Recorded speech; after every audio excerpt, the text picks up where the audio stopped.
Native American adolescents. Who are they? What do we know about them? For many, the time of adolescence is a crossroads, a time to choose who they will become and where and how they will live.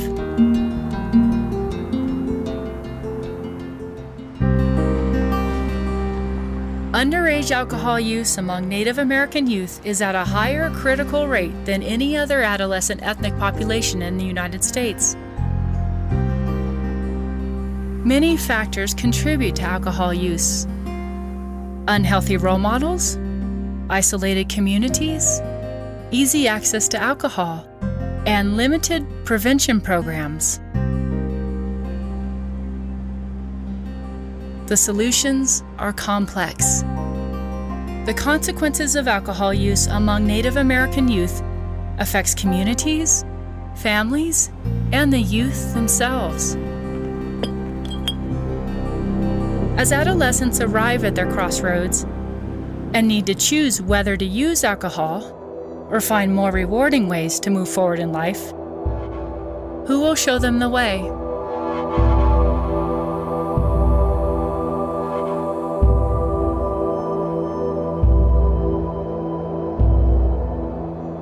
It makes me very angry to know that there are community members, people that you know, maybe too, that do contribute to the increase of use in alcohol, if not alcohol, drinking, drugging too as well. And I feel like that's not a part of where we should be. However, unfortunately, that's what happens in communities, especially I think Native communities. It's more so rampant. So anywhere else that our own community people contribute to the demise, in a sense, of a young person. There's a certain amount of information about the negative things that are out there, drugs and alcohol and that kind of stuff.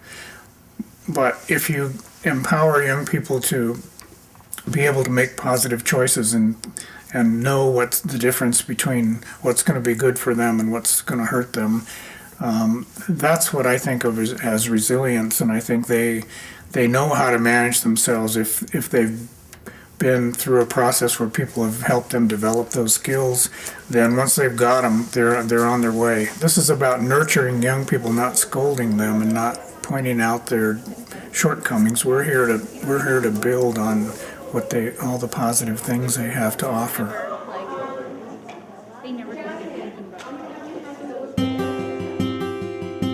Various approaches and strategies have been researched and developed to help prevent Native adolescent underage drinking.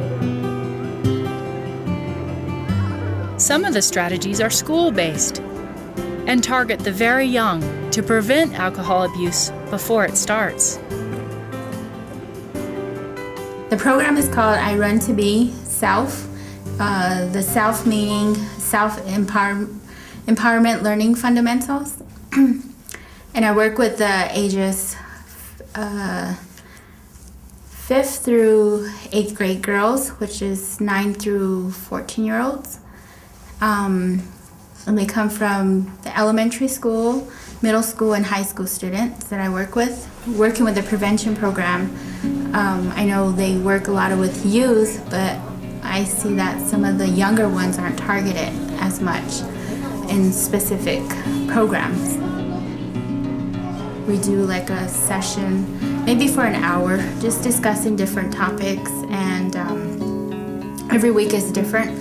So we do talk about self-esteem, healthy decision-making, different life skills. What I think about is a lot of the prevention programs and a lot of general interaction between adults and young people is based on sort of a deficit model where we're looking at their problems rather than looking at them as young people with a whole bunch of potential that's waiting to be tapped.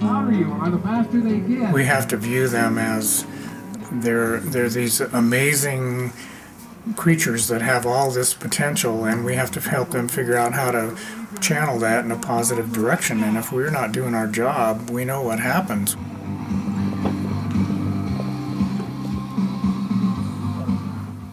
new initiative. It's called, the official title of the program is called She Shots. And She Shots is a Laguna word. And the basic translation of that is my strength. So the program is based on helping incarcerated females and incarcerated juvenile females who have gone through the criminal justice system here in the Pueblo of Laguna. So these are young women and women who have issues with addictions, alcoholism, drug addictions, also who are in the criminal justice system. So the way this program is developed is that they will go through the criminal justice system. They will be evaluated by the prosecutor, as well as we have our own behavioral health measures assessments that we do to make sure that they're eligible for the program. So it's really a true collaboration, and we have to be on the same page about these individuals that we take into the program, especially the juveniles.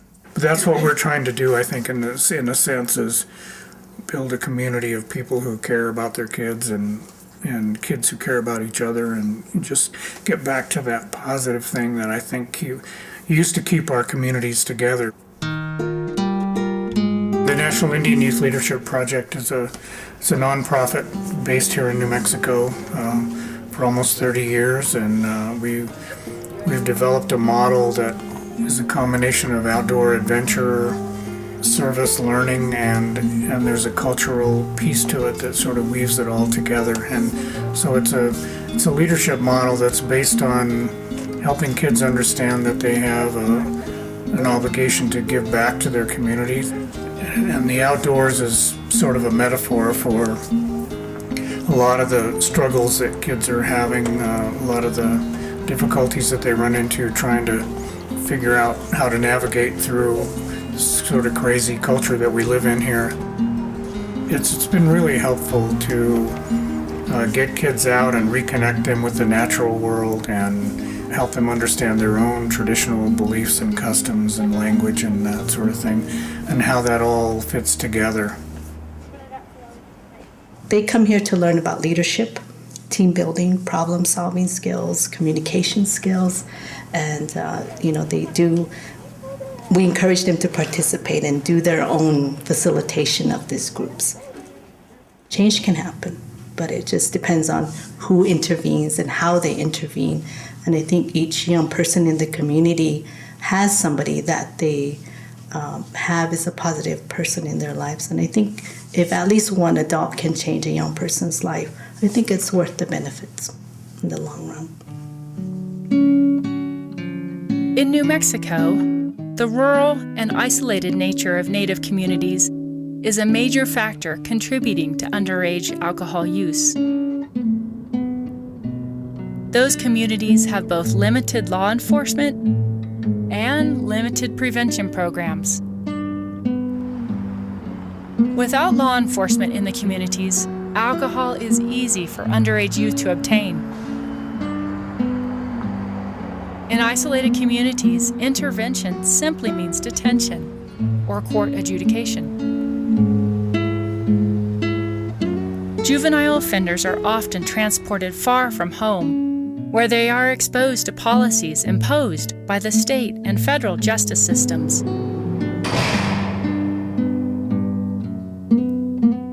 I think with the legal system, I believe that for me personally, to know that that is a way to intervene. That's a way to kind of address, okay, this is what your behavior caused or created for you to get into trouble.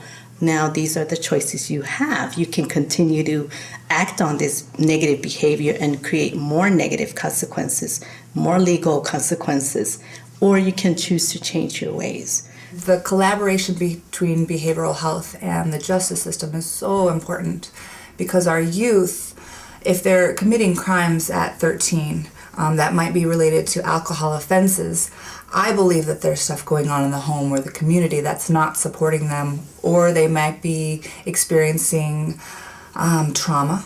They might be trying to numb from trauma or difficult childhood experiences. Maybe there's neglect in the home, abuse in the home. It could be physical or sexual abuse in the home. You know, a lot of times if they're just put in the justice system and punished because of an offense, you're not looking at the reasons underneath. We've had some experience with working with young people that are in juvenile detention centers or court adjudicated or in a treatment center or something like that. And one of the things we discovered right off the bat was those positive youth development approaches really work with those kids too who are in that setting. But you've got to totally reorient the adults who are working with them to behave that way, or else you're wasting your time, because they just undo all the good work. If they're negative themselves, they're not going to be part of this sort of healing and nurturing process that needs to be going on with kids. So a lot of adults need to go back and rethink how they interact with kids. A key factor in preventing underage drinking is the role of parents. Parents, without a doubt, are the most important influence on the development of their children. The way parents choose to educate their children about alcohol will profoundly affect how their children will approach alcohol use. I think parent involvement is incredibly important. I think just including the parents in what we're doing and helping them see what our young people are learning as well, that they can be involved and show that they're willing to do whatever it takes to be a part of their lives. A parent's role is vital to whether a youth chooses to drink or not drink. If the parents are role modeling drinking behavior in excess, you know, where the parents are having parties in the home or excessively drinking, their children are learning that behavior. So the dangers to early drinking would be DWIs, possibly vehicular manslaughter, where they're drinking and they may kill another person or kill their friends or kill themselves.